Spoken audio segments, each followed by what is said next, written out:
What's going on, guys? Flapjack here. Just a quick video for you.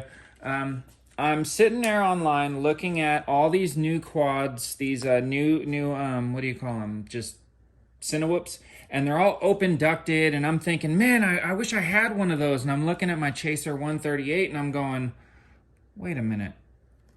I can have one of those. All I gotta do is just get rid of the ducts. Holy crap, that would solve my problem. So this whole year, a quick backstory. This whole freaking last year, about a little over a year ago, I think it was, UAV Futures came out with a video about the Chaser's 138, and I was in love with it. His was flying smooth and stable, and I couldn't believe how amazing it looked on camera. And then I went...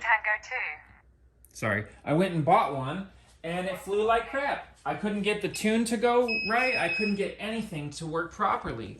So it was so frustrating that one day I'm just sitting here looking at it going, wait a minute. All I have to do is get rid of the ducts and my problem was solved. Look how stable this thing is.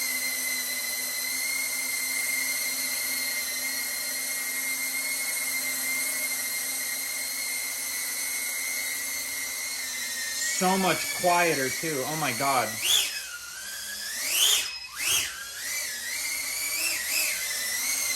There's no way I would have flown this around the cars with the duct on it. No way. It was just too unpredictable. But now it's so much easier to fly. It's quiet. The motors don't get hot. Look, lifts straight to the bottom screws.